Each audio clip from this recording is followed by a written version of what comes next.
Over the past year, we have heard concerns about safety. We've heard concerns just about some reduced activity in our downtown and things that we can all do to help play a role in improving that. And today's session is really going to help give you some of those tools about maybe how you can play a role in all of us working together for our downtown. So we're excited to be able to share this with you. We're thankful to several partners who are with us and are supporting efforts to bring in national experts for us today. Michelle Reeves and her team, and they have been assessing our downtown. She'll talk more about a pilot project they did. You'll be able to, if you haven't seen it, across the street at Minnesota Surplus, you'll be able to see the transformation that took place there. So I want to give a special thanks to the Duluth Superior Area Community Foundation, Knight Foundation, Essentia Health, YMCA, the Entrepreneur Fund, and Building Owners and Managers Association, who teamed up with us to be able to provide all of this today. So thank you so much to all of them. You know, all of our conversations about this really also started with the Mayor's Downtown Task Force, when we tried to determine things that we could do to help bring more tools to the businesses, to the property owners, and just what do we do about our downtown? How do we further strengthen it? We know there were some safety concerns. We've worked closely with the police department on things like that, but we also know safety goes further than just talking and working with the police department. It's also about activating your downtown and things that all of us can do. So really excited to be able to share some of that information. I'm one of the co-chairs of the Mayor's Downtown Task Force, along with Sean Flerkey with the Community Foundation. And I really just need to say that our mayor has really played a key role in all of this. She has been at the table with us on those task force meetings. She has been leading efforts. She has been working toward finding funding for different initiatives and really helping us along this way. She has unwavering support for our downtown. So I'd like to have you help me welcome Mayor Emily Larson.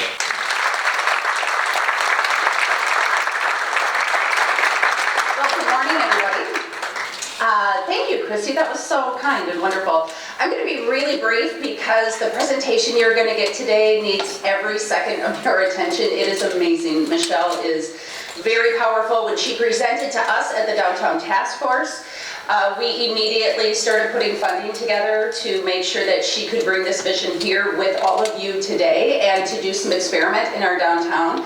So, first of all, we do have a downtown task force. We intend to bring our recommendations for it at the end of this month, and we intend that what you see today is going to be a part of that. If you are a downtown task force member, can you just please raise your hand? I know some of you are able to be here today, not everybody, so thank you, those of you who are here. We are meeting afterwards, and this was an add-on to our schedule, so great to have you here. I will say, just very quickly to build upon what Christy said, some of the strategies that we're using to continue to have a vibrant and safe downtown and to move out of the sticky points that are hard for us has to be about bringing more people downtown. It has to be about filling spaces with positive behaviors that we want to reinforce. Michelle, the one piece of context that I can provide is that Michelle did work with the Craft District, and I know there are Lincoln Park Craft District members and leaders here today. When she worked with them, was it in 2013 or 2014? Something like that. I mean, I met you in 14, I think, when you guys. We're going to work out the details. We're going to work, but they are important. We're like an all-married couple now that can't agree. It's almost your turn, Michelle. Hang on just a second. Oh, you're going to love her so much. Anyway, the point is, when the discussion started about what is it that business district wanted to be and how is it that they could get there, you can see the transformation that has taken place in Lincoln Park, and you can see that it's completely owned by the building owners and the visionaries and the investors and the business owners there. And along with the activation that we have seen, and I love when it goes from concerns about safety to concerns about we don't have enough parking because so many people are coming here. Calls for service from the police department have gone well more than half. So in 2015, I think there were 1,200 calls for service in the Craft District. In 2021, because we don't yet have full data for this year, I think 523 calls for service. That is really significant. And so I set that as a frame because as you're hearing this and seeing this today, it is a holistic story to our community, to our safety, to our vibrancy, to our vision. And so really just thrilled to have you here today. And I know there are a ton of city staff members here. Thank you, thank you, thank you. You heard me when I said I thought this was important for us to show up in a big and meaningful way. And I know you will help us activate this throughout the city and cross-departmentally. So thank you for that. Christy, did you want to come back up? And we got to give it to Michelle. Yeah. All right, well, I will give you a little bit of an introduction on Michelle Reeves. So as the mayor mentioned, she's no stranger to Duluth, has worked with the Lincoln Park District. She's an urban strategist with extensive experience really in revitalizing mixed-use districts, placemaking, retail leasing, development consulting, and project management. And in her consulting practice, she helps cities renew their urban places by teaching some of those building blocks for successful revitalization. She came to Duluth at the end of August, was it? September, end of September. So got a taste of Duluth, walked around with us, really did some touring with us, met a number of you that are in this room today, and came back just this past week and worked on a pilot project, and we're excited to be able to share about that and some of the thoughts and things that she has for our downtown. So welcome, Michelle Reeves.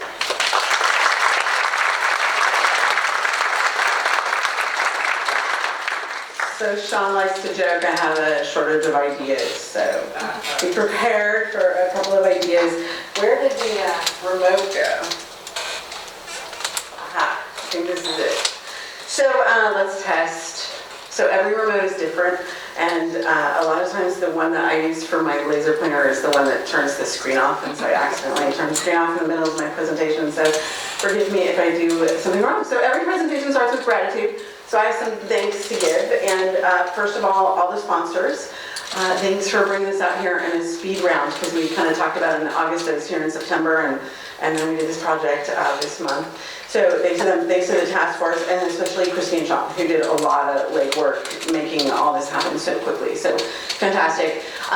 I have to thank Rick and Duluth Surplus and his crew of Peter and Shannon. They were fantastic, and it turns out they're also helped us with some amateur electrical work when we were working with them. So they were amazing. So not only were they really helpful, I just want you to marvel at the prep work that they did before we came into town. These are like the cleanest windows I've ever seen. Everything was vacuumed. Everything, like, I don't even, where is Rick? Rick, how many nails did you pull out of that paneling? Oh, at least 100 plus. Okay, so like hardcore preparation. Okay, so we were just excited when we walked outside. Then we went inside, and everything we had shipped there was on tables and organized right by the windows, and all the tools and the firewood and everything we asked them to bring was neatly stacked at another table. And so we have now given them the official best store collection.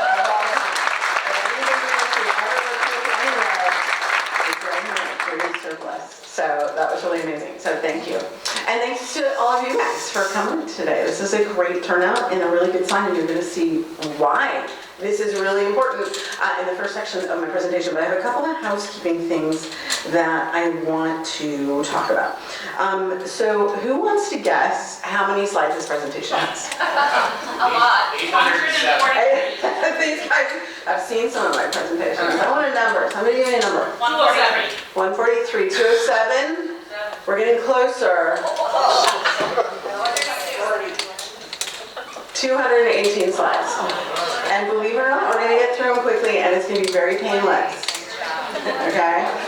And I did all this last night, so it's my first time giving this presentation because we just finished the window yesterday and thinking of how to structure it. So I'm both had about 2 hours of sleep, and I'm giving it for the first time, so I'm going to be looking at my notes a lot. Second housekeeping thing is I've been talking a lot for the last 3 days, so I'm also losing my voice. I think I have a microphone. But I may go all Marco Rubio after a State of the Union address and just start, slamming water, so nobody can make fun of me. So that's my other housekeeping marketing item. And then the last thing is I wanted to introduce my retail team who are really fantastic, and they're standing over there, Shawnette and Ulika. So Shawnette is amazing. She does everything from facade consulting through, she's a lighting expert, just really incredible. And Uli's one of the best visual merchandisers I've ever worked with anywhere. She's super, super talented. So lucky to have this team with me, and they're going to be presenting on some different things as we move forward with this today. So that is the end of housekeeping, and then I have one quick story, as you're probably not surprised that I'm going to start with one of many stories today. So usually when I'm traveling for work, I have an away message on my phone and on my email where I say where I'm going to be working. And I do that because it's like a weird informal market study. Because people always think my away message is actually a personal message to them because I often make them kind of kooky. And so people always comment on where I'm working. And I'm just going to tell you that people love Duluth because every time I have an away message about Duluth, somebody has a story about Duluth or they tell me so. It's really remarkable. And when I was here in September, it's the exact same thing. So this is Tony DeFalco, and he is the executive director of the Latino Network in Oregon. And he called me about some real estate stuff. And my away message said I was in Duluth, so I called him back. And he's like, oh my God, you're in Duluth. I love Duluth. I love it. And Tony, like I was like, what is going on? Like, did they pay you? Like, what? I love Duluth. I didn't even know he lived in the Midwest, but his first job out of college, he was working on water quality in Lake Superior. And he got sent out here to work with some mines about what they were releasing into Lake Superior. And he was, you know, a little nervous about showing up in a mine saying like, hey, we need to look at these, you know, things that are kicking off into the water. And he's like, we didn't know if they were going to beat us up or whatever. He's like, they all became my friends. The Radisson was my home away from home. I spent all my time. I love Duluth. Like, he just could not stop talking about how much he loves your community. And I want you to think about that a little bit. Just tuck it in the back of your brain because we're going to talk about Tony at the very end of this presentation. So here's what we're going to cover today. I like to joke that my little areas of focus are really inscrutable, and it's like Jeopardy categories. I'll take ants for 100, Michelle. So that's where we're going to start. We're going to talk about ants. So when I was here last time in the Craft District in 2018, I actually talked about ants because they have a bottom-up method of creating complex behaviors that we can all learn from in cities.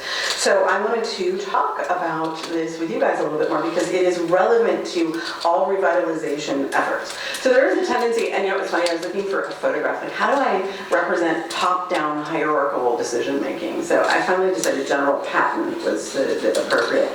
So there's a tendency when approaching revitalization and economic development to think about it in a top-down manner. So we're going to raise money, we're going to plan, we're going to have a flow chart and a checklist, and we're going to get our arms around the whole entire thing.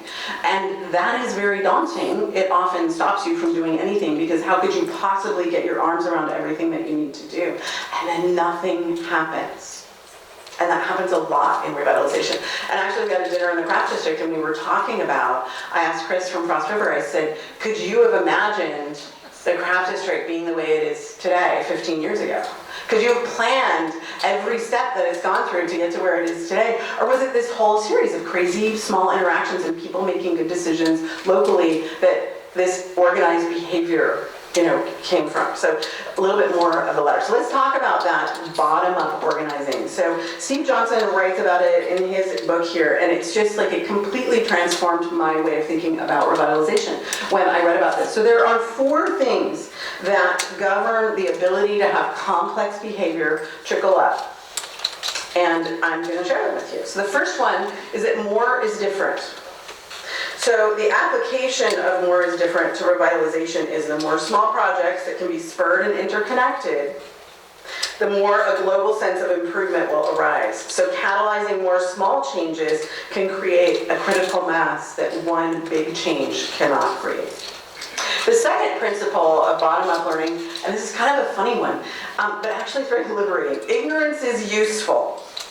So the revitalization application of this principle is that every property owner and every business owner does not have to comprehend an entire giant overarching plan and its goals and its destined outcomes 20, 30 years from now, which is very much a long-range planning perspective that we take to things. All they have to do is take actions that bring economic and active upside today. That's it. That's all I have to start doing. And complex behavior will trickle up from that. You have to encourage random encounters. Say at a big meeting about downtown and windows, right? What we're doing today is exactly this. So you want to encourage as many random encounters as you can. So here is a principle as it applies to ants, as it applies to revitalization. This means things like the public sector and nonprofit agencies should always be looking for new ways to bring commercial district participants together, to foster new partnerships, and bring new and interesting expertise to the table. So that you guys are constantly talking to yourself about some new aspect of what you're doing downtown all the time. There's nothing too small for this. And then the last one is pay attention to your neighbors. So if you're an ant and your neighboring ant is dead, that's really important information and you should pay attention to it. So in revitalization, this is so key. I want you to think about it. If you're a business in downtown, are the businesses on either side of you directly impacting your business? Are the buildings on either side of you directly impacting your business? Absolutely. So in revitalization, the lesson in this is that every property owner and every business owner is heavily influenced and sometimes even defined by what is immediately adjacent to them. And so it's very important that everyone think about how to incorporate and respond to what is on their edges and take that into account, because that connectivity and what is happening between these partners is the critical piece of this knitted together fabric. So these are the 4 principles of things that you want to be thinking about. And in ants, they're building some super complex architecture and organized behavior strictly around chemical communication. They can't talk. They don't have a queen ant who's telling everybody what to do, right? So they just have these little chemical conversations around those 4 principles, around like, I saw something dead, or there's danger, or apparently Michelle has food in the kitchen that you can eat. That seems to be a chemical communication. So that's all they're doing, these small little communications, and they build very complex systems. So I think that those are all things that we can definitely do and learn from. So I want you to think about that as we move forward and talk about this more. Because, you know, I talked about ants, we'll talk about this set of very basic things like, you know, danger and food. What you guys are going to be talking about is this thing, this word, activity. I want you guys to have thousands of conversations and implementations and do loads of things around activity in downtown. So the downtowns that are interesting, that are the places that we want to hang out, that are safe, that are economically successful, are the ones that have stuff going on the sidewalk, like public painting in a park, which was happening in Duluth when I was here last time. And it was so fun. I was walking by, like, what are you doing? And they live stream. I think Christy said there's like 1,000 people watching people paint in this little park in Duluth. What are all the ways in which you can create activity and interesting things happening in your downtown? So I want to start with a small activity. And you know what, do we want to, like, maybe, can we lift up that table and angle it a little bit so people over there can see? Maybe we can angle it. Sorry, like, we're creating an activity. There we go. And one of our, we're a little crazy, like we're so over our baggage allowance with all the stuff that we have to bring to do this work. And one of our boxes didn't make it for building up. But I wanted to just see if we could get a volunteer. This is why you never sit in front in Shelby's presentation. You also never let me take your picture anywhere because it will end up in a presentation at some future time, as Jody knows. So, activity. I need a volunteer to come up, and we're not going to make fun of you, I absolutely 100% promise. But I want somebody to just come up and just grab a few things here and create a little display. It doesn't have to be fancy. I just want somebody to come up and try. And you can be good at it or bad at it, like I don't care. I just want somebody, so just, yes! Round of applause. Yes! Let's do it. I love it. Go. It's not a speed round. And this is really brave because like, you know, we don't even like doing this in front of people, so.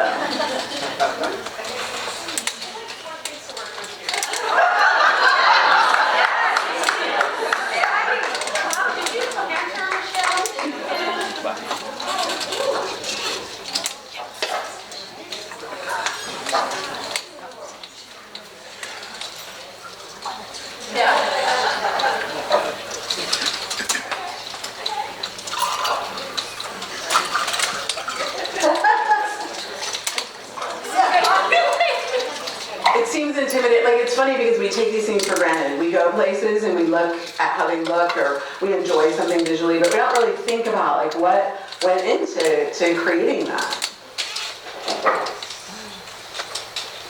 No, I don't need.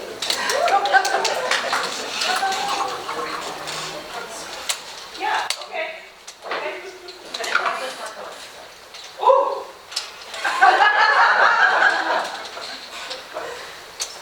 Okay.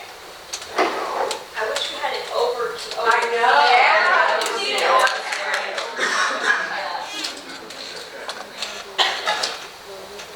Really puts us Okay. all day long. Okay. All right, yay!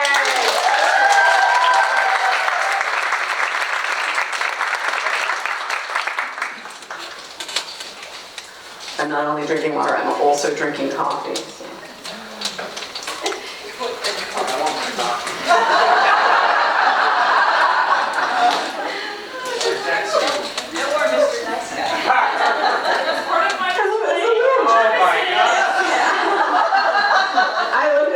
That was a little, I want my coffee. Okay, so activity. This is what you guys are going to be talking about for a while. So why does activity matter? So here's the thing. Where do people want to live? Do they want to live by active places with lots of amenities? Where's the highest rent? Is it by places where, like, is rent higher in the craft district now than it was 10 years ago? Mm-hmm. Do people want to live by the craft district because it's active? Right, so people want to live near activity. What about working? When I'm leasing office space, do people want to walk to coffee shops and go to happy hour and be able to rent a conference room and maybe do some shopping after work? Do those things help me lease out office space? Absolutely. What about tourists? Are they like, I would love, I always make jokes about dentists, so apologies in advance to any dentist, but how many people say, I want to visit that district with all those dentist offices on the ground floor? Right?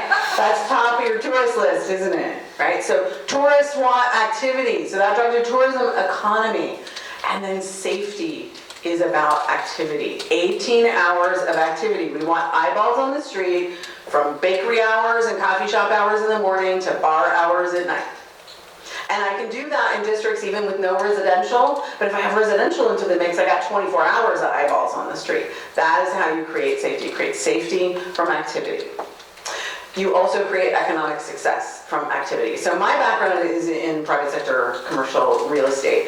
And I will just tell you right now that the highest ground floor sales per square foot districts are the ones that are the most outward facing and active. The highest rent you get for residential space is near the districts with the most activity. The highest office rent that you get for space is near the places that are the most active. Do you know how they value commercial real estate?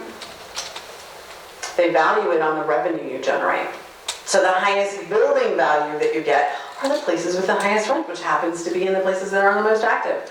And so this whole thing, that your tax basis and giving back to the community through the activity you generate, all of this stuff comes from activity. And it comes from the sidewalk, right? The most democratic of places. This is where the exchange of all of those things happen, is what happens on the ground floor and at the sidewalk. The whole ecosystem of downtown happens there. So conversations about activity. What does that mean for the big three? The big three are property owners, business owners, public sector, nonprofits. So property owners, these are the big things that, I don't care if property owners don't think about another thing except for these three things.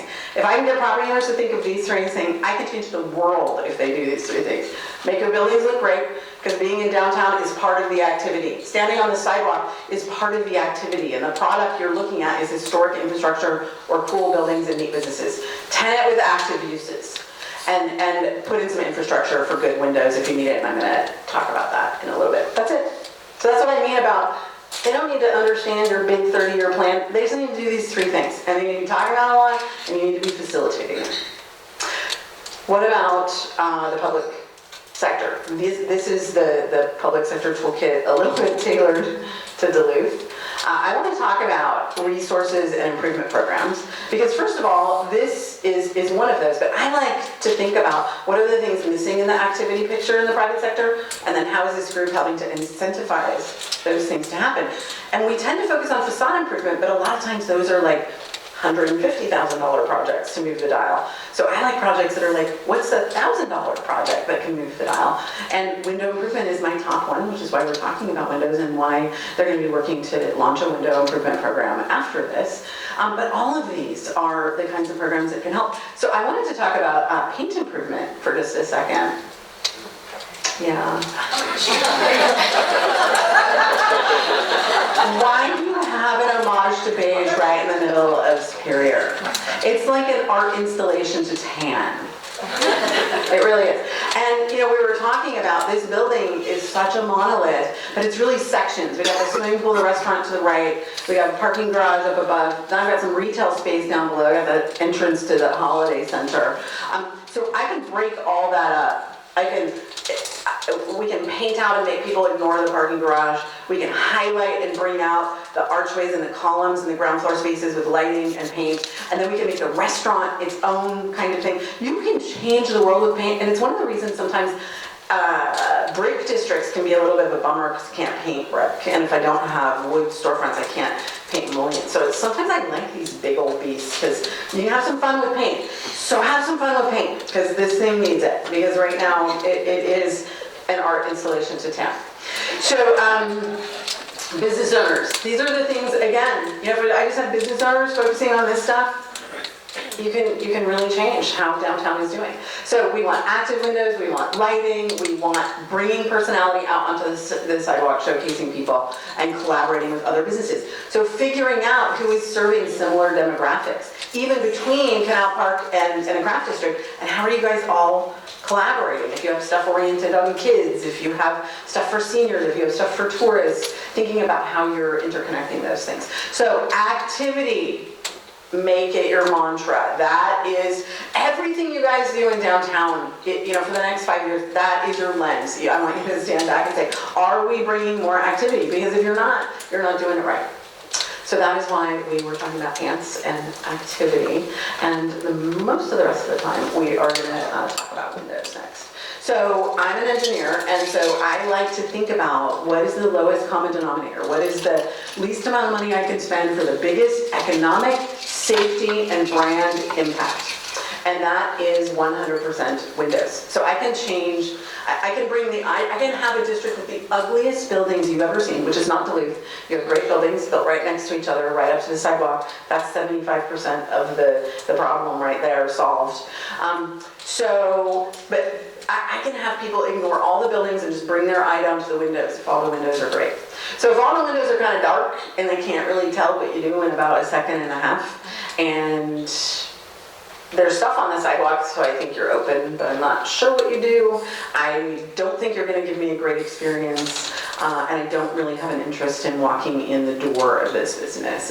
It's really overwhelming. So it's an antique shop in a city in Marysville. So if you work on basic things around transparency and merchandising and showing people the experience you offer, you really can change things. So here's the before, here's the after of the left-hand window, and we call this the woman window, and here's the after of the right-hand window, which was the man window. And this is a store that caters about 50% men and women. So if you don't have things for men in a window, they will not walk in a store, because the worst thing that they could ever do is walk in a store that they accidentally found out was only for women. So you gotta put stuff in the window for men or they're not going in, right? So we created a man window and a woman window because they were about 50-50 demographically. So you can change the world with your windows. So every ground floor business needs to be a citizen of the sidewalk. I'm gonna give you examples. So a lot of people are like, well, you know, I'm a banker. I'm a dentist, poor dentist, I'm sorry, I'm making fun of dentists. Doesn't matter, if you are on the ground floor and you are on the sidewalk, you have an obligation for safety, brand, economics, for your own business to engage the sidewalk. Everyone has that obligation. So these are, we're just going to teach you, there's a formula. Again, I'm an engineer, so I like to reduce everything to an operable formula. So 4 steps to a great window. We're going to walk you through that, and then we're going to show you how we apply that to the Duluth surplus. So these are the 4 steps, and it starts with the right lighting. So there are 2 reasons why we need the right lighting. What is this business? Don't know. Right. And how long do you spend looking at something? When you don't know what it is, when it doesn't show you what it is. 0. You spend 0 additional seconds investigating that. Do you think that impacts your business? So one of the reasons that we want the right lighting is because what it does is balance the light levels inside with the natural light levels outside. Because all glass is reflective, even completely clear glass. So in daylight, it's gonna throw light back and become a mirror. So we have to balance that light level as much as we can. So the first thing that we want to do is put in track lighting so the window is now transparent. This is kind of, I think the aspect ratio on this is, it's kind of matching my photos, which I apologize for. So the second reason that we want good lighting is because it creates focal points and tells us where to look and highlights specific products. So you can see that this has some lighting up here, and obviously there's tons of glass. But can you, this is like organized, not merchandise. You can't, like, where are you supposed to look in that window? It's not telling you where to look. So here's the after. So the lighting is telling you what to look at. And one of the ways to know if your lighting is right is like, do you have shadows? Like at stage lighting, you have somebody spotlit and there's a shadow. So if you just have general lighting with no shadows, you're not doing it right? You should be telling people where to look. So here's how you do the lighting. You want to run a track. You want to run at the width of the window. You want to run at 8 to 10 inches above the window. You want a head every foot to foot and a half. And you want the right bulbs. So you can get a copy of this from Christy later. So here's track info. Here is more than you ever wanted to know about light bulbs.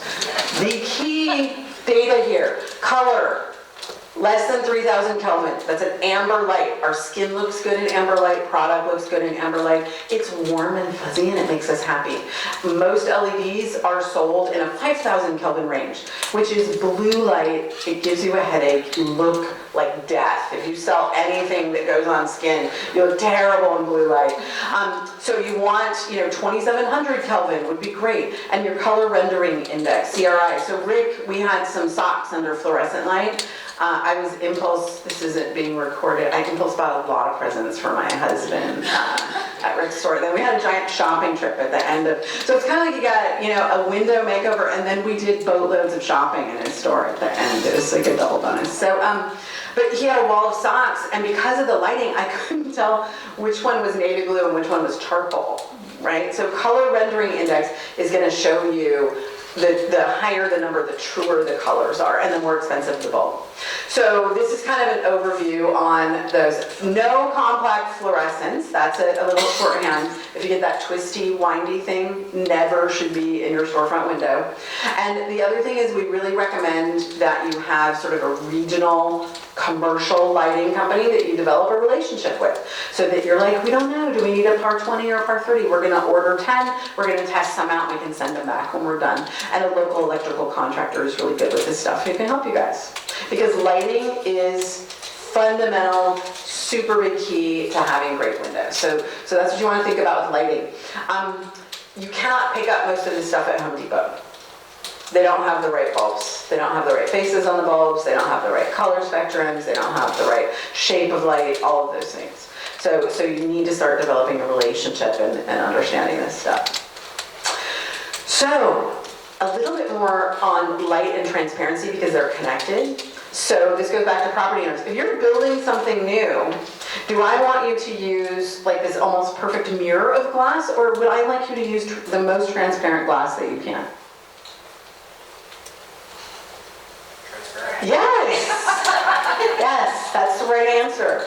So anything that is built new on your ground floor needs transparent glass.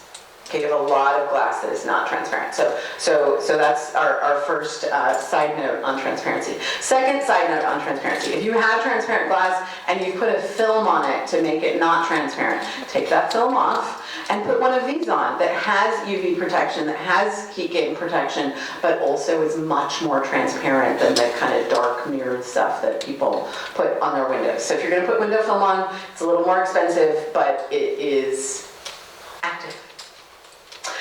Do not permanently affix things to your windows. We like to joke, we're always taking shots of each other, like our butts in the window leaning over. This was me probably taking 10 years off of my life with heavy solvents, having to remove from the inside and the outside all of these adhesive stickers on a window we worked on.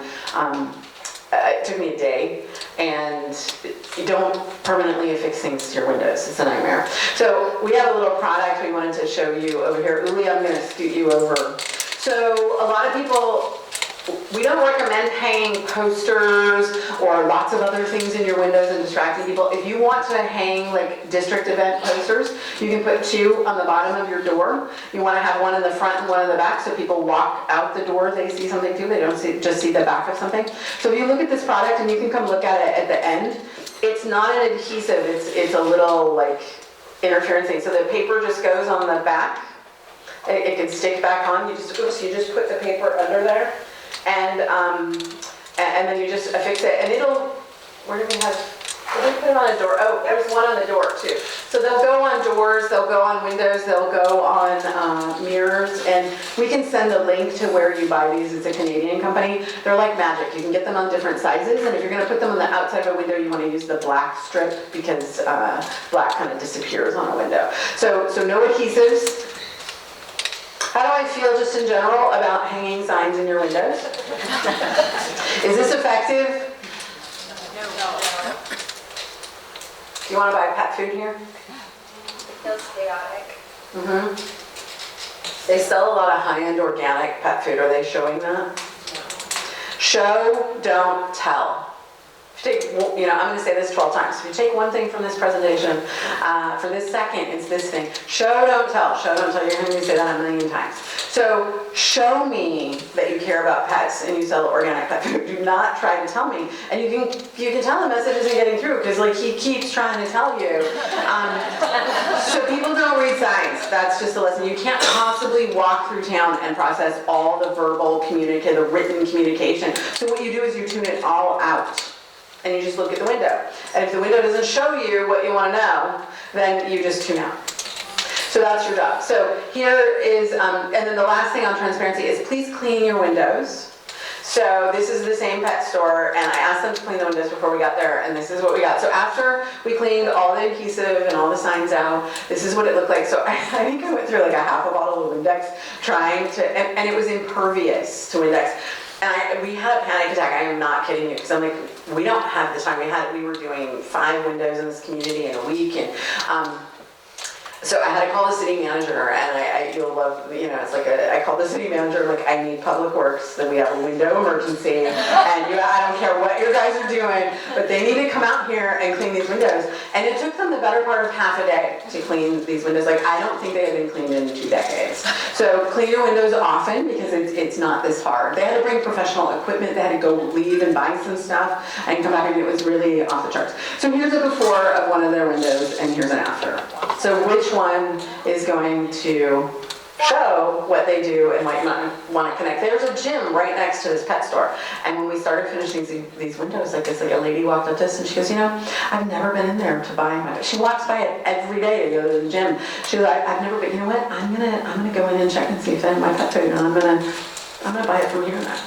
Makes a huge difference. And then the last thing is your door is a window. A lot of people treat their door like it's not something people can see through, and it's not the thing you have to convince people to walk through to get in your business. Hardest thing you can do is to get people to cross a threshold. And so you have to think about your door for sure. So second thing for great windows, top-down fixtures. So we want to be able to merchandise the entire volume of the window. So we need to be able to merchandise from the top down. Lots of ways to create that structure. This is a little card shop, and they have these little letters hanging. It's fantastic. It looks great. They created a little temporary galvanized pipe framework that they can just hang stuff off of. Works fine, kind of disappears when you're outside, you just don't even pay attention to it. Really common system is the one you see up here, is a grid system. People will permanently affix it into their studs, and then they can really just hang whatever they want from there. In this window that we did in Madras, Oregon, we had a vaulted ceiling right inside the window, so we couldn't affix anything to the top.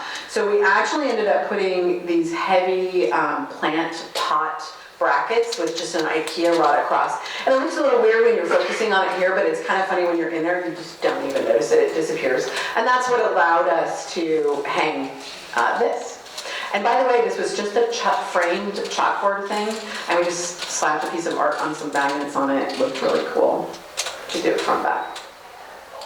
And then in this store, we actually tried something new. Shawnette had been wanting to try this. So we found the studs in here, and then we put contact paper on some metal and then used rare earth magnets to hang stuff, because those windows were so clear and big and you could see all of the ceiling, and it was really visible. So this sort of disappeared. You didn't really notice it. So lots of ways that you can tackle top-down fixtures. Bottom-up fixtures. We need to build things up. What is wrong with this fixture? Not tall enough, and what else?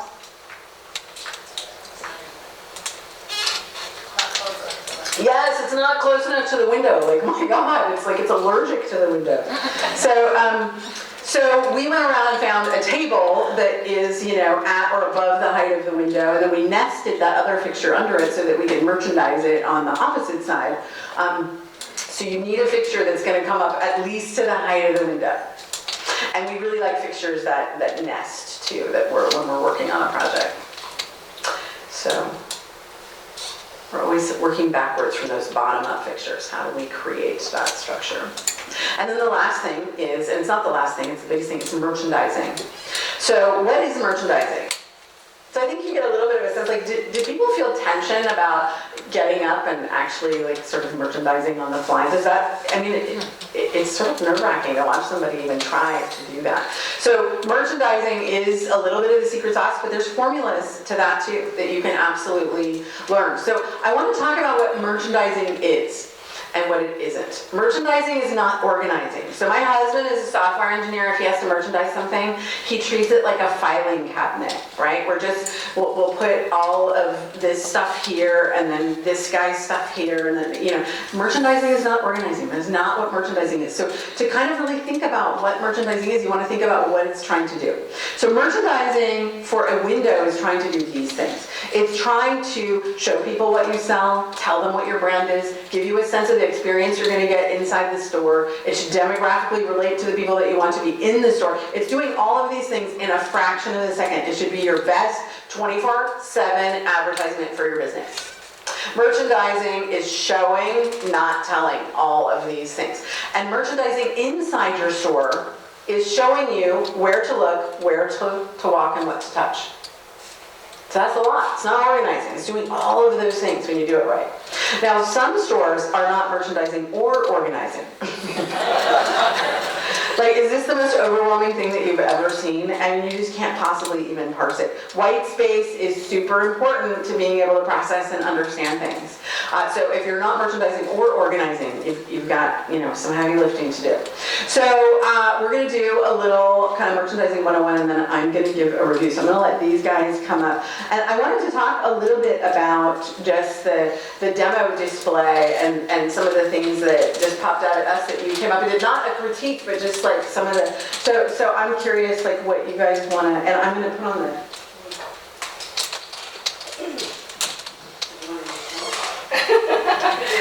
So Uli's from Germany, and English is her second language, and she speaks, English way better than I speak German. I've got about a V Gates in me, and that's it. All right. Good morning, everybody. This makes me just really shy. So, yes, we're going to go through a few little techniques, and actually this is... I'm Shawnette of the two from up there. Yeah. Well, I want We're to gonna- stop for Yeah, so let's review your efforts. Very excited to see you add color. And the sign was here, so this creates height, which gives it, and it's in the back, it's not in the front. What else would you add here? Yeah, a little color coordination, bringing some like spots in where you can focus on a little bit, absolutely. And yeah, bringing a little heights, different levels. Right, yeah. repetition of color. Color repetition, yes, all that, a little bit. 3 envelopes. Three, remember that 3? Yes.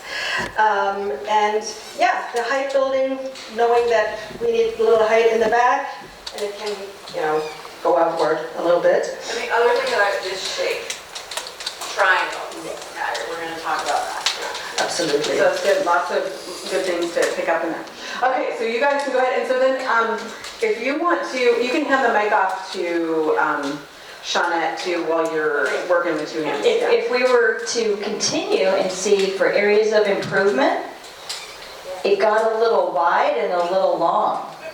And we want to think about volume of the window, or whatever area, maybe you have a wall here and you need to go up versus spreading it out. And you're gonna use any of that. Yeah. So I'm gonna just basically do a few things, and I'm gonna use this lovely little, I think there was a few of these laying around, I see them. This is a little bit about, sorry, wait, different things to follow. You gotta use the mic. Oh, sorry. To follow along, helpful little hints for your visual merchandising and window displays and stuff like that. And there's a few little techniques. And I'm going to go through, this is what we're using in Windows a lot.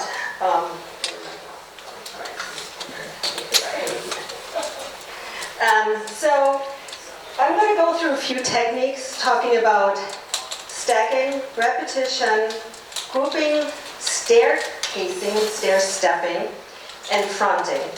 And these are techniques that we use when we do windows, when we do setups in interior merchandising.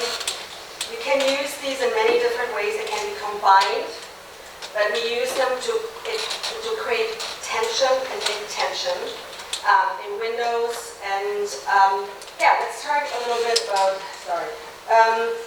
Stacking. And Read to you. yeah, we got here. So it is daunting when inventory shows up and you have a pile of things and it's like, what am I going to do with this? You do start with organizing because you have to understand what you've got. What kind of colors do you have? What type of familiar uses? Are you going to tell a story about how you're going to use all of these things together to go camping? Or are you going to tell a story about socks over some, in another area? So you have to understand what you've got. So you use different kinds of stacking levels, combined, but you're basically creating something, a height. And you're using, where you went a little bit like this direction, what you're doing is you're creating a sort of centerpiece or something like that, and then you work out. Instead of spreading it, you go and move in and you create different heights and stacking in order to create that tension and tension. Because if I would just do something like this, but it all of a sudden is, you don't know what to really look at, and things like that. But so we create these different stacking levels in order to And create a focal point for you to look at it. Your eye naturally works its way up. And we were talking about the three a little bit. In design, and this is just not just in visual merchandising, it's also in graphic design and so forth. You work in the you work in 3s, 5s, and 7s, color-wise or anything. Because these, just like a triangle, it creates tension. Whereas squares, it's just a square. If you're like, okay. Whereas a triangle, you have the focal point in the middle, and that is the same thing with 3s and 5s, etc. So we work a lot. That's a really easy way, actually, to when you go at something and do a design in a window, just do 3 colors, or you just really pick your 3s and 5s in order to get some focus in there. You can start with that. No headlights. What's great about understanding what these techniques are is that back to the science and wanting a formula from where to start, because it's just go be creative. Where do I start being creative? Well, these are the techniques and strategies. You just lather, rinse, repeat. What are my colors? What are my numbers? Where's my height? So you just keep coming back to the basics and testing yourself. So this is kind of the science that helps create the art that we see at the end. So it's not so obvious that you applied a formula, but behind it, we visual merchandisers have this matrix constantly running through our brain, and we're always looking for triangles. You'll even see in the window later on, triangle where we created a tall, a medium, and a short in a big picture, and then we go tall, medium, short in a tiny little viewpoint. And I'm gonna jump in because I'm the world's slowest visual merchandiser ever. And so these tricks are really amazing to me. So odd numbers are amazing and repetition is incredible. If you just take 3 or 5 of anything and just repeat it, it's really compelling and it looks awesome. You know, so these really simple techniques can have a really big impact and they look great. You don't have to be a wonderful, person who's been studying visual merchandising since you were 18, like Ulrika. And then the second thing I just want to say is we don't reinvent everything. So after I went through and visited Rick and looked at the store and kind of figured out like what we might want to pull out in the store, the first thing we do is lots of research. We just pull up images on Pinterest and Instagram and Google and we say, what are outdoor stores doing? How do people talk about winter? What are surplus stores doing? Like we look at what every kind of example that we can and we replicate what people do and we copy things that they do or we pull themes or elements of what they do. So you don't have to reinvent things from scratch. So so we have repetition over there, and we have 3s. What else do we got? I'm missing something, but there it is. So this is another technique Michelle just said, using repetition. Again, you're looking at 3s a little bit, as you see right here. And then you use the color range as you repeat it. Or you repeat it in 3s, you use the color range, you can do it in a perpendicular way. I would have liked to, I'm missing a few things, but I would have liked to gone up a little bit to bring the height in, because then you see it's not flat, because that's the other thing in visual merchandising and window display. You actually want to work in not flat, you want to work up, an upward height, yes. It would have, like something like that. I mean, these are just like little tiny ways to do it. We're trying to use little props that are easy to travel with. So, but this way you create a lot of tension in the center. You add height. And again, we're using color. We're putting together colors and create focal points. No, I think that's really good, and I just the sense of the you have the different blues and then a little bit of green all tied in the same.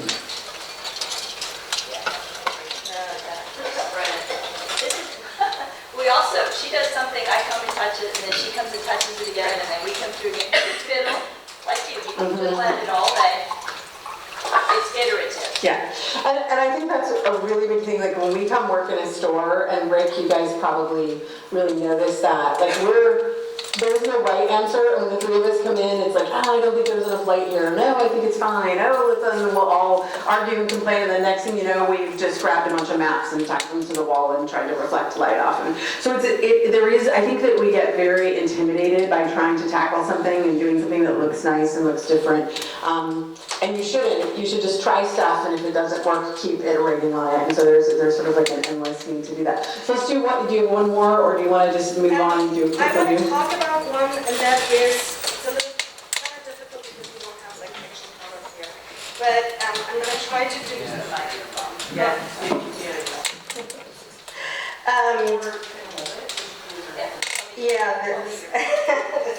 I'm your wingman. all right. Okay, yeah.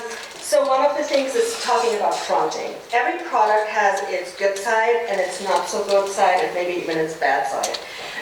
But you want to pick the one that's the most flattering, the most prettiest, but sometimes it's also about showing maybe a special feature or something like that, that the customer or the person that is shopping might not even see until you actually show it. And I don't really have anything with me right now, but I'm going to show it by the difference. So I can do this, I can turn it, or I can do it this way.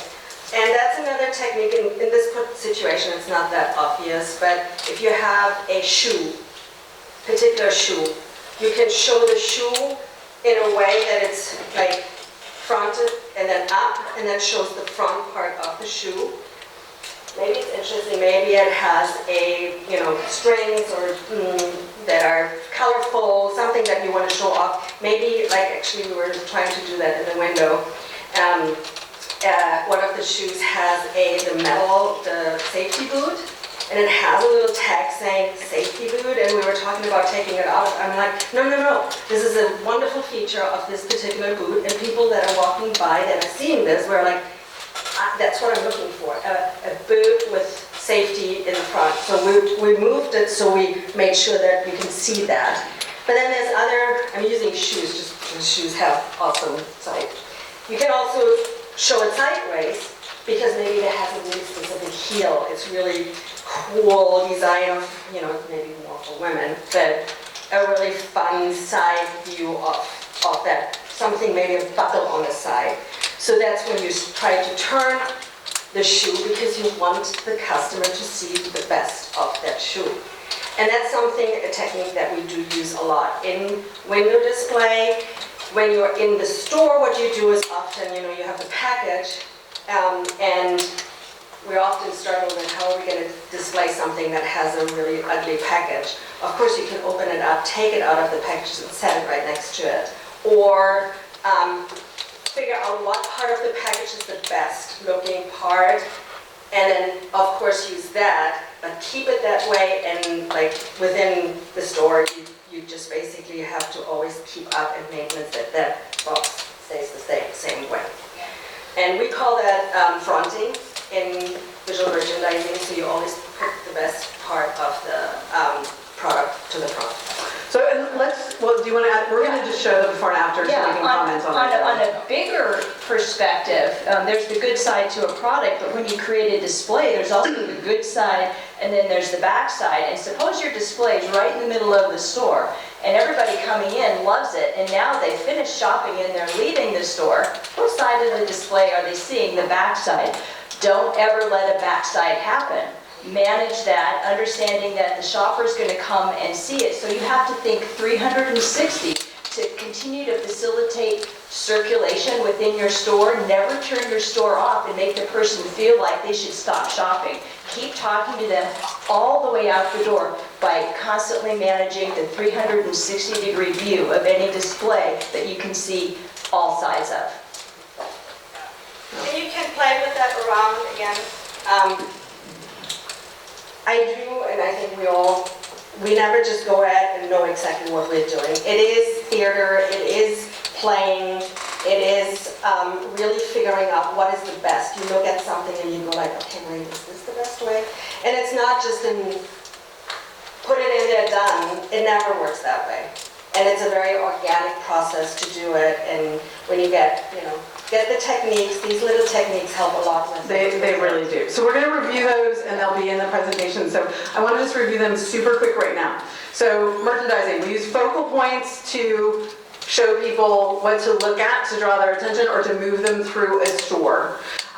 We use shapes. The most common shape are the pyramids, and you're going to see that in the before and afters of Duluth. Triangles. So we're always creating triangles with height, inverted triangles, always messing around with that. Triangles are the most pleasing. They're naturally asymmetrical. So you're going to notice triangles everywhere. You want your windows to be balanced. That means you have to move product around if stuff moves. I have to say, I had a sideline for a while of making fun of Starbucks with that terrible pink paper under the pastries because it made everything look awful. But if you don't move the things around when product leaves, then it's no longer balanced, and then it's not attractive, and then you don't want to buy the pastries. But balance does not mean even. Asymmetry is interesting. We don't have the same number of things on the right side of the window as we do on the left. something can be balanced, but it doesn't mean that there are two of them. It can be asymmetrical. And indeed, odd numbers are what you want to focus on in your merchandising. Grouping. So this is how do you put products together? And we went over some of this in here, and it's fun. Like watch Uli's just playing around with stuff, and you can see it starts to look better, and it changes, and it moves, and it turns. So what are ways of grouping things? Color, one of the easiest ways to group things, very compelling.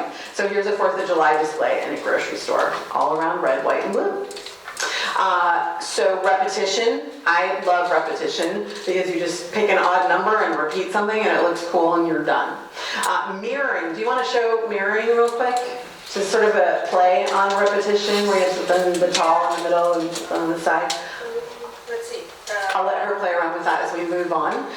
Use, you can organize things by use. So that lighting store that we showed you pictures of before that was not really organized or merchandised, they had a lot of stuff that might go in a living room. So we ran across the street to the furniture store and we grabbed a chair and then we grouped things around what you might use in a living room. So there was some way to make sense of the, that massive sea of products that were in there. Brand, you can organize things by brand, like this Le Creuset display in Elko, Nevada. You can do it by product type, like, the embroidery thread is always really compelling. You can group by demographics, so this is an adult store, but they have a small children's demographic display. And you want to keep it fresh. So here's the rough rules of thumb for retail, is that you should move some things around inside your store, even if it's just, you got a vest and you change the shirt under the vest that's fronted on your clothing display. Once a week, some things should change in your store so that locals come in all the time. And then your window, you want something to change in your window at least once a month, if not more frequently. And then we have a little 80-20 rule, and this is a mistake that a lot of people make. You don't want all your inventory in your window. You want about 80% props and fixtures, and you want to get a vibe from your props and your fixtures, and you want about 20% product. You should not have all your inventory in your window because you're going to be running into your window, and you have to take all the tags off of stuff, and then, we were talking about how often that would happen. I mean, Rick would have his whole inventory in the window, and then you have to run into the window constantly and grab it out in order to sell things. So you want an 80-20, and you'll kind of see what we did with Rick's place that way. So let's look at an example of how we applied all these things to Duluth Surplus and Outfitters. But it started with questions, so we didn't just dive into the lighting. So I visited in September, and I asked some key questions. What are your best-selling products? And roughly I would say winter is his best-selling product, right? Hats, boots, wool, stuff, gloves, socks. People go into his store in the middle of summer and they're like, oh my God, I love those mittens, and they'll buy them. He sells winter. What are your highest margin products? So what do you make the most money on per sale? And that would be sort of camping accessories or his highest margin products. So I want to know those things because I want to be highlighting those two things in the window. Who comes in the store? So I thought this was an interesting question because I make assumptions based on the window of who comes in the store. So who do you think, what would you say the male-female demographic split, any guesses in the store? And obviously this is rough, they're not tracking it, but what would you guys guess? 80-20, 80-20 what? women to men. 80-20 women to men in Duluth Surplus. Okay. Say the opposite. You would say the opposite. Okay. 50-50.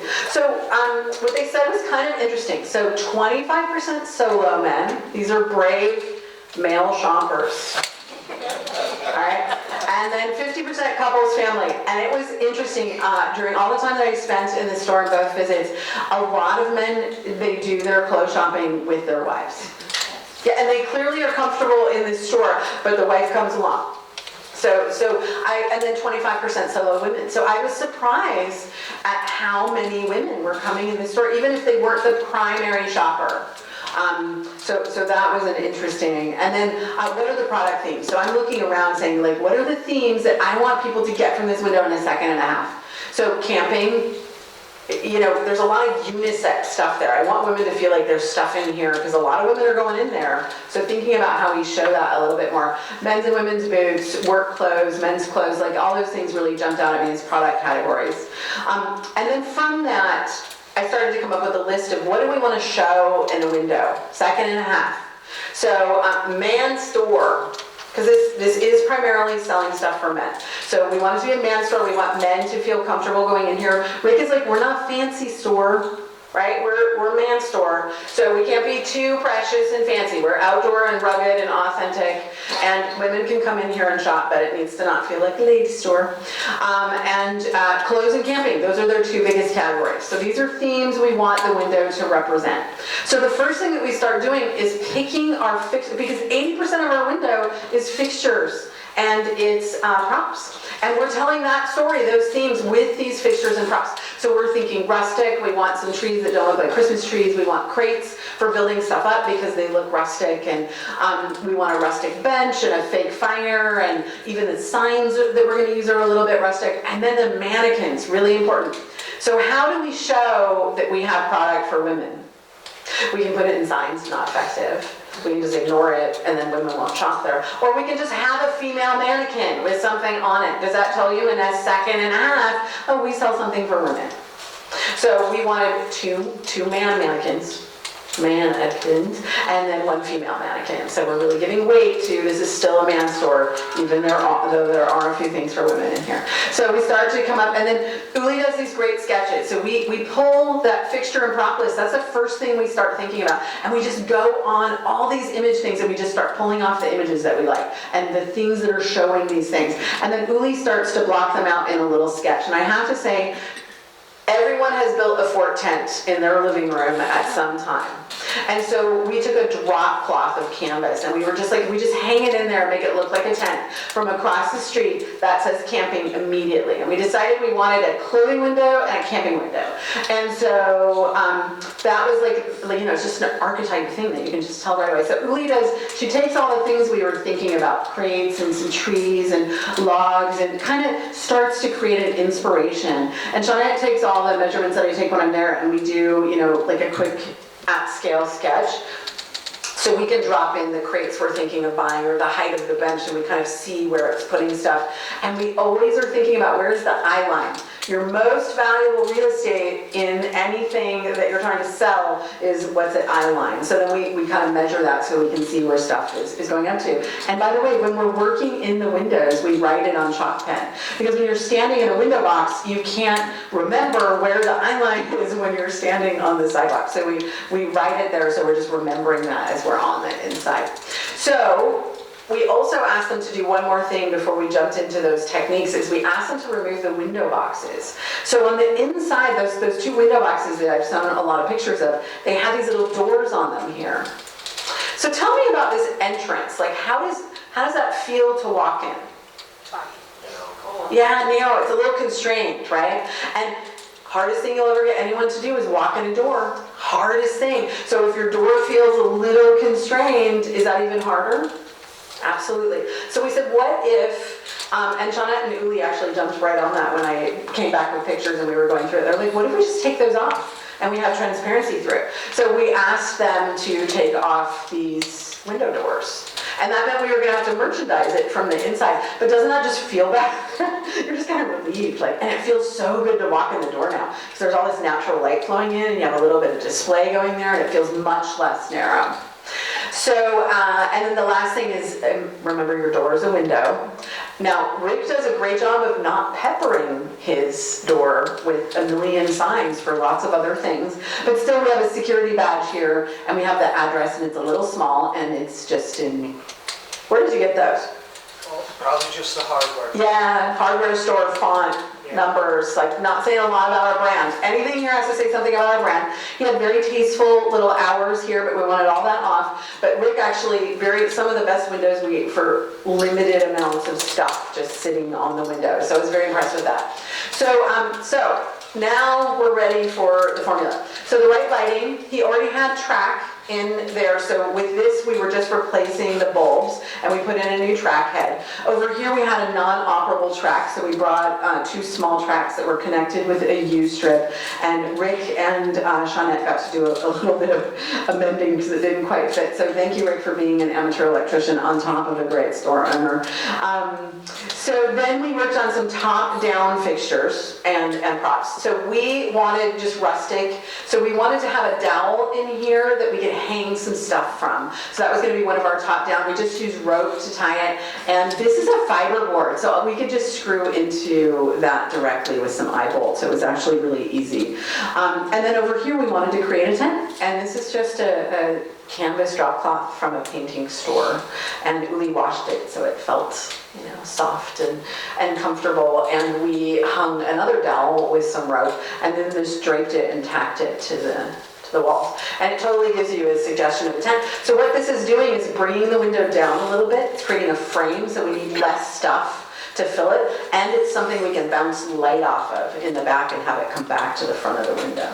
Bottom up fixtures. We got a lot of window volume here, so we need to start building stuff up. So that those crates, so we got rustic crates to put in the tent, and we put a little light here to shine light up the back and to create that light coming up. And Rick's firewood. We did have an image that had a whole wall of firewood that I ended up not sending because I was worried he was going to bring like 2 quart of firewood to the store. So, but beautiful firewood, and I have a little tiny motion flame in there that moves, and it's really compelling when you go by. It looks actually like a real fire. It's pretty cool. So you can just see. Wait, do we have a single product? Nope. Is it giving you a vibe? Is it telling you camping? Does it make you want to go camping? Yes, it is. And so these are the kinds of things that we want to show. So in the big window, we started with bottom-up fixtures. So we're thinking trees or bottom-up props. The bench is something that we can merchandise, and it's rustic, and it brings things up. And then the mannequins are bottom-up props. So we're using the volume of the window. We're not just putting stuff at the window floor level. And then portably, this is what it looks like to merchandise a window. You're like folding yourself in between all your stuff and laying around and putting stuff together. So now when you have that framework, you start putting products out.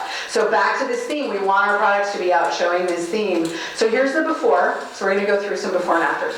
So this is a small window, which became our camping window. Exterior during the day. Rick took this shot. So here's the before. So we don't have any top-down merchandising. Lighting, we had the wrong bulbs in there. We had lighting, but they're not the right size and shape of bulb. And then there's not enough white space. We can't process, there's too much to process. So white space is super important. So here's the before, and here's the after. Now, do you guys want to talk about any shapes in here, or, so color is a big thing. There's red, red, red. So those are focal points, and they pop through. And then you can see there's like a triangle of the crates and the height. So what else did you're gonna have to use a microphone. It's a little hard to see what I'm looking Do you have it? at. Microphone to your right, Michelle, on the table. Julie to your left. Yeah. Is it still on? Hello? You can kind of see here. Oh, okay, sorry. Glasses. And loaders. So yeah, we're looking at like what we talked with our fun little exercise right there. So we're looking at the triangle is obvious in this case, very visible because we use the fabric, and it has a center line too.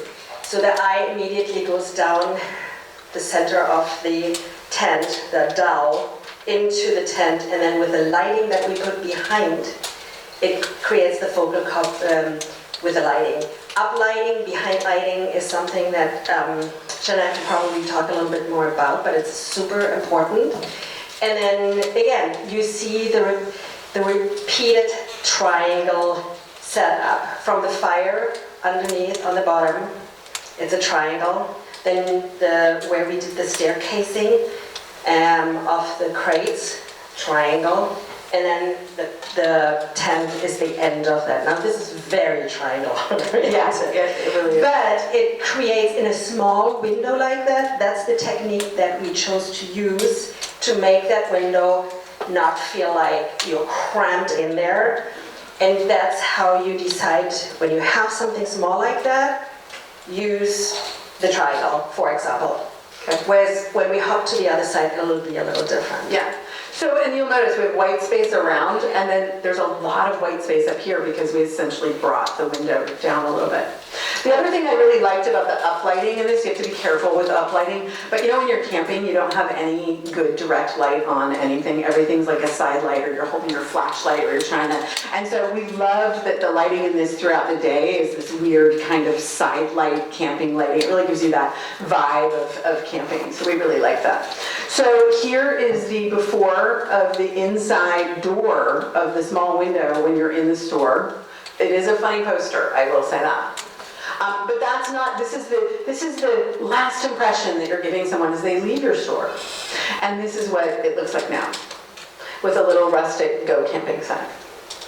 And you can still see this display. And you can see outside, so we have the line between interior and exterior is blurred, which is what we want in a downtown. So that's much more effective for the store. So at night, here's the before, and here's the after. Also, sorry, real quick, would you go back one thing? The fire, again, is something we purchased that little, it's not visible little right now, but flame. the little flame. This is something, especially at night, that you will find when people are walking the streets from maybe a restaurant to the parking, and you have people walking by, and there's this little unexpected thing that you're putting in there, because this little flame literally goes like that. And you walk by there now at night, and you might not see it until you're really there, but all of a sudden you're like, oh, what's that? What's that little movement? And it can be, it doesn't need to be a flame or something like that. It could be something else during the daytime. Kids and men love fire. So like, seriously, if you want to, I like to joke, if you want to merchandise for men, just put fire out front. Because all men will stop and be like, I'm going to check out this flame here. There's fire. Just like make sure everything's okay. And then kids, like every kid who walked by this window when you guys were working on it, like parents were dragging their kid was like, you know, checking out the flame. So, Dance place. yeah, Little girls like jazz or. yeah. they really Well, love it. motion catches the eye. We're just biological beings, and our little old dinosaur brain that's embedded in there just sees motion. Don't put a flashing light though, that's not the kind of motion I want to see.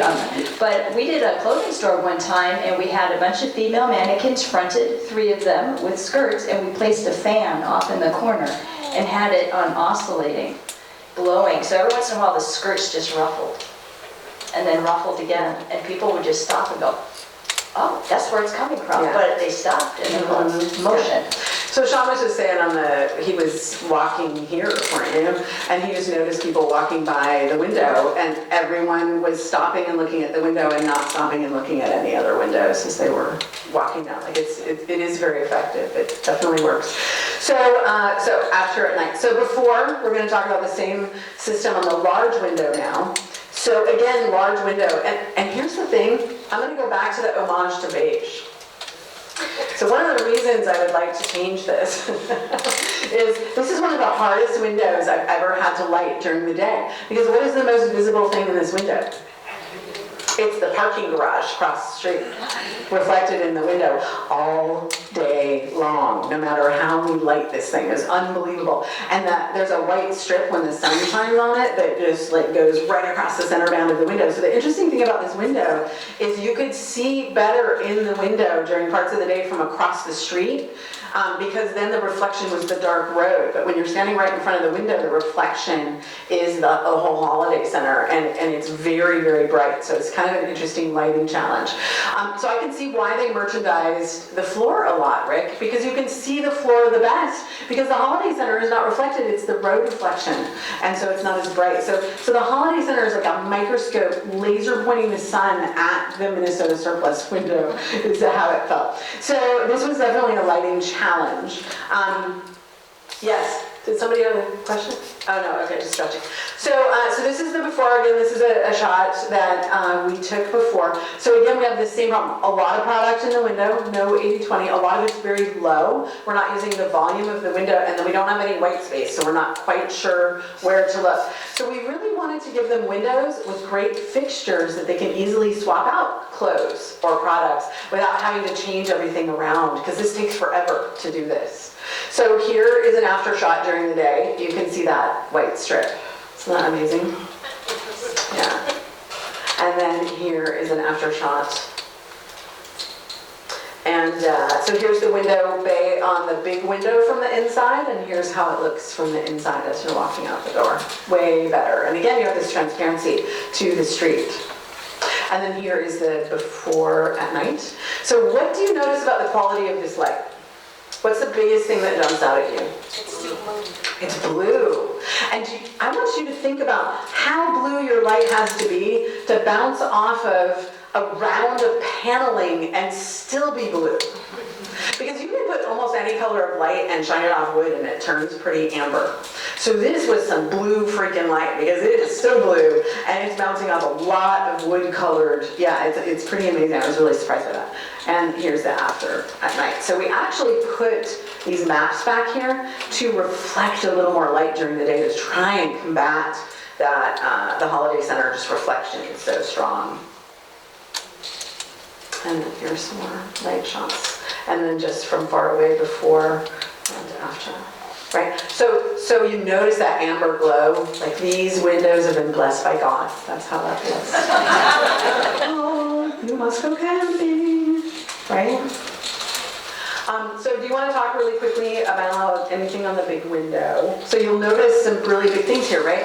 It's balanced, but it's not even. We don't have one mannequin on one side and one mannequin on the other. And they're definitely triangle shapes. Yes? Can you talk just for a minute, because I know people will have to go soon, about the importance of the good lighting at night? So this group's also paying attention to circulation and safety, and can you talk a little bit about why this is good for other things? Yeah.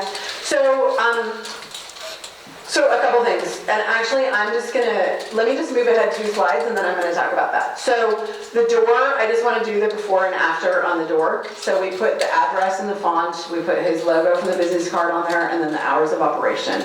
So the door window looks great. So this is where we're gonna talk about why this is important. So we had dinner in the craft district 2 nights ago, and then Chris wanted to show Shauna and Uli something on his store, and then these people who finished dinner were standing in his windows and they were looking at stuff in his district. So does this feel like a district you want to walk around in? Right? Is his store open? But does it feel like the district is open? Does it feel safe? So when you have a place where your lighting is not just from street lighting, it's from your storefront, it's from decorative lighting, it's from product lighting, it's from sign lighting, that is a visual indicator saying that you're open.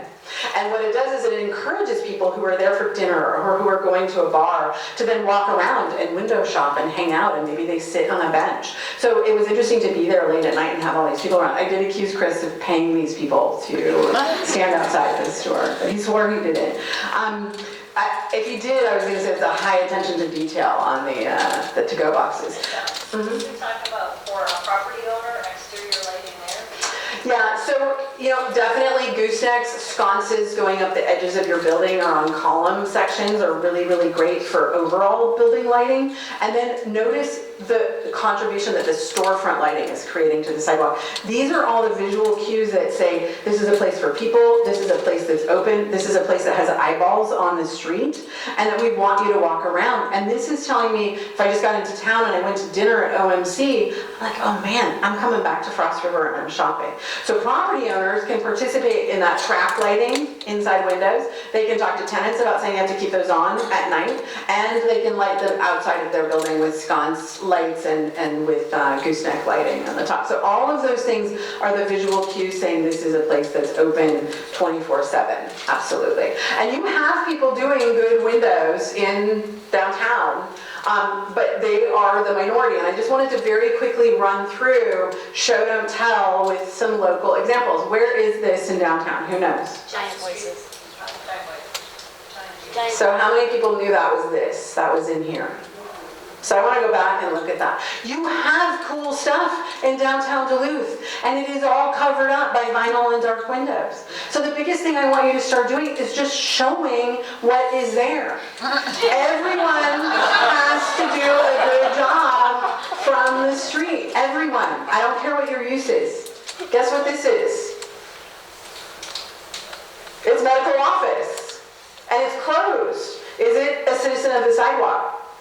Yeah, so what they did is their treatment rooms run this way because they don't need windows. They put big murals on the ends of those treatment rooms, and the waiting area sits along here with your back to the windows. You're not staring at people walking by, and they keep it lit up at night, so it looks fantastic, and it's a big art exhibit in the district. Any business can be active and interesting from the sidewalk. You have a lot of architects in downtown. They are visual people, and they have the worst windows. This was probably the best example. This was great, and she was really trying, but we need a little bit better fixtures and some lighting so we can see it. But this was good. But I had some other architects that was like, come on, like this is what you guys do. Show me something, right? So this just needs some lighting and some merchandising.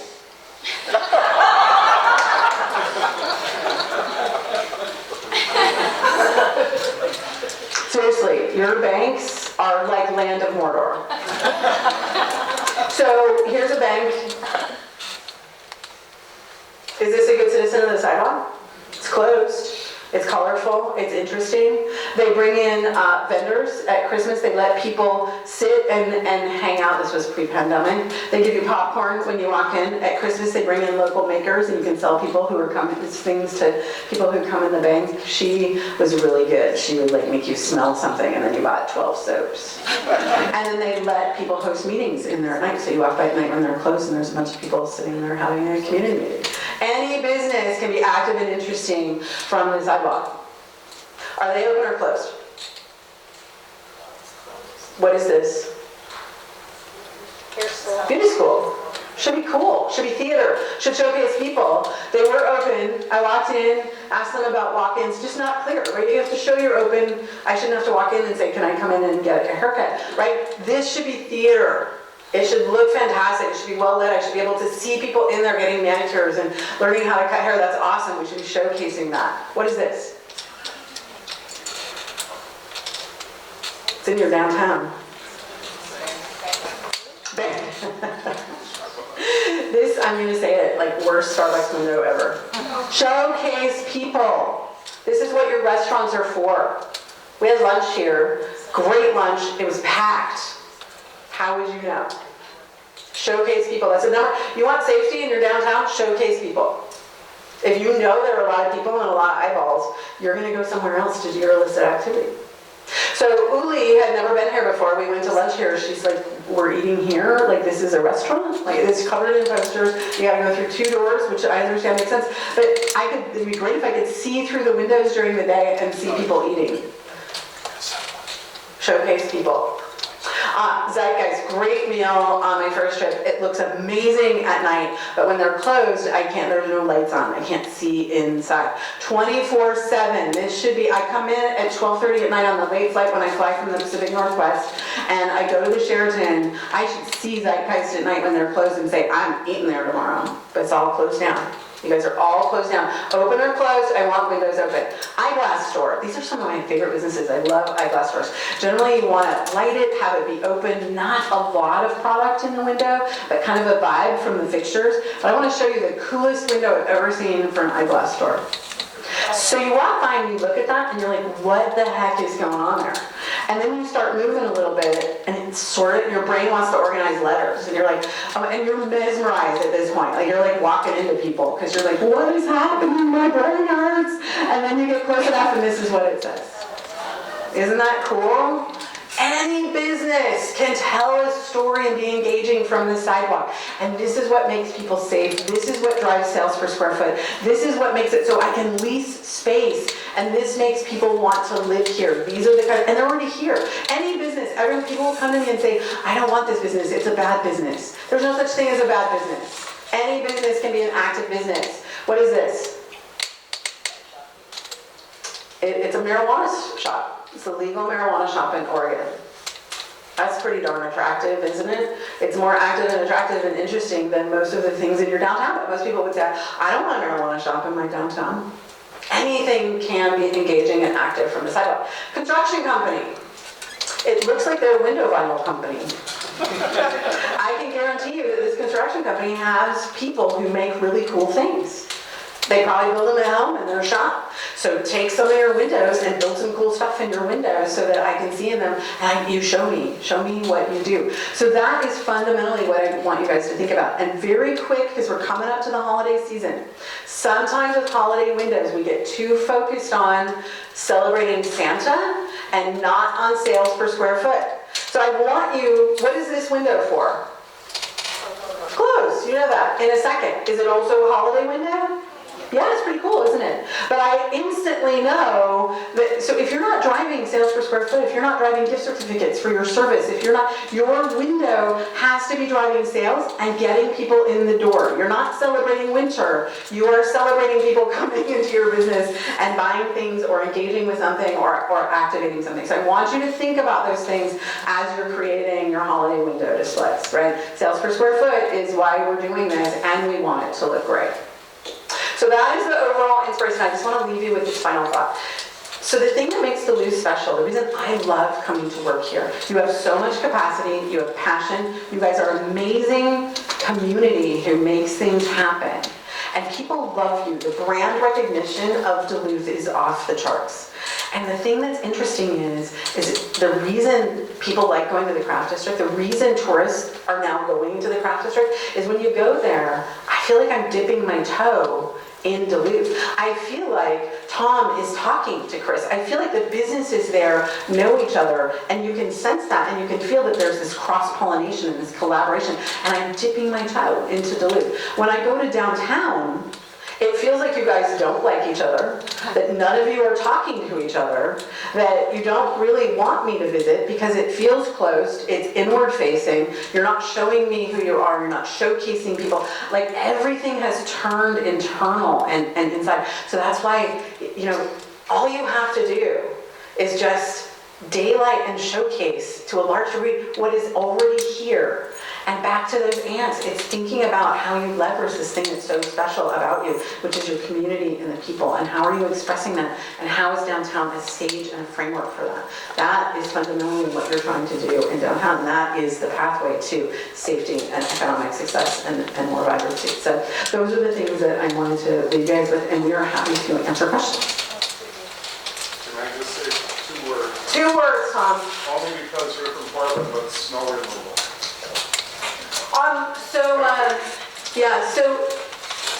So I have heard that, so obviously, you know, Nordic countries, Montreal, they're very good at winter snow removal while maintaining a shopping environment. Montreal does a lot of marketing in like specific winter tourism to walk down cobblestone streets in winter, and they show snow and you know, and they have beautiful light festivals all throughout Nordic countries and winter fairs and all of those things. So it's really critical that, and one of the things I did hear walking around is that they don't care about the sidewalks downtown, and people are like, well, nobody's there anyway, and nobody walks there, and that the snow removal is just like, they just plow it right onto the sidewalk and nobody's removing it. So you have to create a priority for clear sidewalks. Like that's an important piece of it. And there are solutions for that, which I'm not gonna go into here. Jody's probably way on top of that. But you do have to make it a public works priority. You guys have an interesting issue with your skywalks. You've kind of created an alternative circulation system that has moved all of your people who are local, instead of leaving the office, going down to the sidewalk and seeing Bob at Zeitgeist in happy hour and then joining Bob for lunch.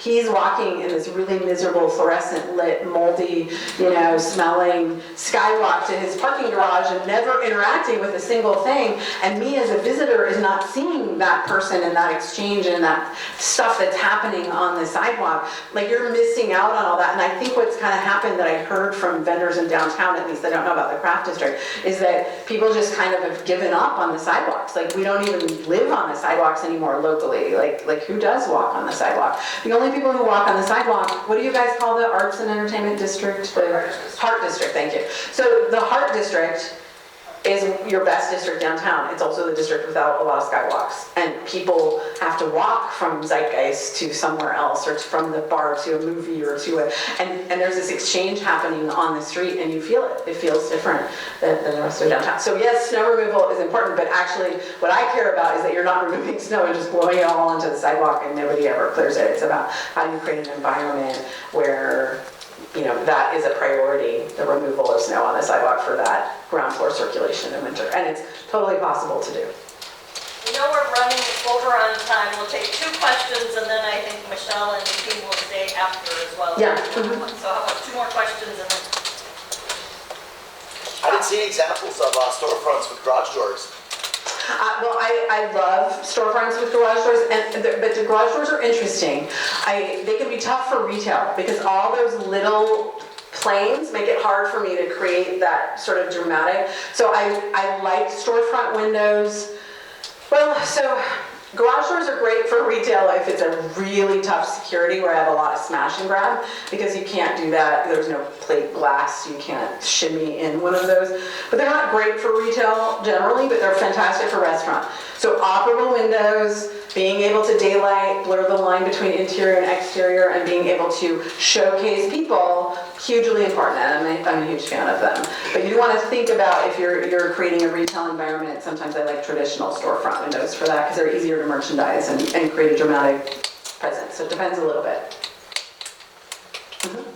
Vacant spaces, for lease spaces, buildings for sale, empty spaces. So lighting them and staging them is maybe different, but to make them appealing from the interior, day and night. So yeah, so worked in commercial brokerage for a long time, and did a lot of work in redevelopment of spaces. And so there's kind of like a few key things. So one is your downtown was developed when all the essential services were downtown. So you have a lot of big spaces. But the spaces that are going to create activity and return the biggest rent per square foot for property owners are about 1,000 to 1,500 square feet. And a lot of your spaces are way bigger than that. So the first thing with vacant spaces over time is you want to figure out how to demise those into smaller spaces, and there are a lot of tricks for that. The second thing you want to think is, how do you create an attractive framework that you can temporarily light or dramatically light? So what you're doing is showcasing enough. I call it just enough for somebody to project their dream of what they want to put into that space. So maybe it's a barista that works at Starbucks and they always wanted to open their own facility. That's how these small local tenants make their decisions, is they kind of look at something, they fall in love with it, they can picture themselves there. With commercial space, if you have a really mature district, you can have a piece of crap space and everyone will see everything around it and say, like, I get what that can be because everything around it is amazing.